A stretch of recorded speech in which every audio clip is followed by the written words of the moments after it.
Parshas Vayeshev always coincides with Chanukah. What's the connection between the two? It says in Vayeshev that Yosef's brothers, rather than kill him, decided to throw him into a pit. The Torah says the pit was empty, there was no water in it. Rashi comments that if the pit was empty, that means obviously there was no water in it, and the phrase is redundant, and so he answers that when the Torah tells us there was no water in it, the Torah implies that even though there was no water in it, there were snakes and scorpions at its bottom. The Gemara in Shabbos, Chav Beis Amud Beis, says that the Chanukah lights cannot be placed more than 20 amot above the ground. That's about 32 feet or nearly 10 meters.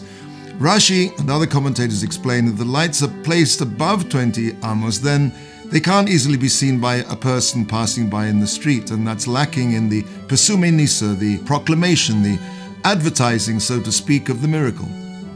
Now, immediately following this law, the Gemara over there interrupts the discussion about Chanukah and tells us that the pit into which Yosef was thrown was empty of water, but it contained snakes and scorpions, as we said above. Why did the Gemara interrupt its discussion of Chanukah and start talking about the verse in our Parsha? The Torah Tamima suggests that the juxtaposition of these two passages is to teach us the limitations of human vision. And just as an object 20 amos high is not readily observable, so too the brothers were unable to clearly see the bottom of the pit, and therefore they did not realize that they'd thrown Yosef into a pit containing snakes and scorpions. Chanukah is all about seeing and the limits of human vision. We're not allowed to use the Chanukah lights to illuminate our home.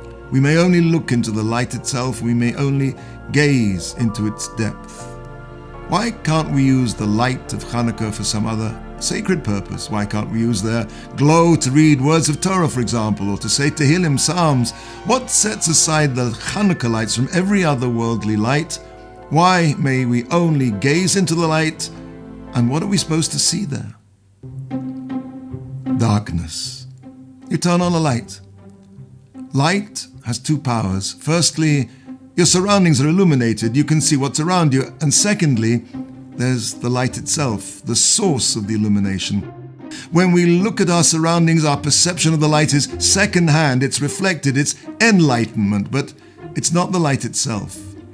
When we look at the light itself, we see the source. There are two words in Hebrew that are spelled identically. They have different vowels, but their letters are the same. One is the word for proof, raya, and the other is the word for sight, re'iyah. These two words express the two aspects of light. Raya, proof, is the reflection of the light, the verification that the light exists by the fact that it illuminates our surroundings. Re'iyah, sight, is seeing the source. In Tehillim, in Psalms, David HaMelech, King David writes, Kimcho makor chayim, ba'orcho nere or. For with you Hashem, is the source of light. In your light do we see light. Because the Creator is the source of life, His light cannot be perceived by reflection. We can't use the lights of the Chanukah for any purpose, however holy, for with you is the source of life. When we look into the lights of Chanukah, we're looking into the source of life itself. To the ancient Greeks, what is beyond the mind of man does not, by definition, exist. The Greek view of the world is a world of evidence, of raya. It's a world of reflected light. The Greeks constantly engaged Chazal, the sages of the Talmud, challenging them to give incontrovertible evidence that the Torah works. Prove to us, they said, that Brit Milah causes some empirical improvement in a person, that keeping Shabbos causes a physical change in a person or in the world. But the Torah doesn't conform to Greek thought. It doesn't observe the world. It's the source of the world. The Torah is lacking in empirical proofs because it is not a description of that which already exists. It is the source of that which is to be. It depicts an existence that has not yet come. It is the source, not the outcome. It is the light and not its reflection.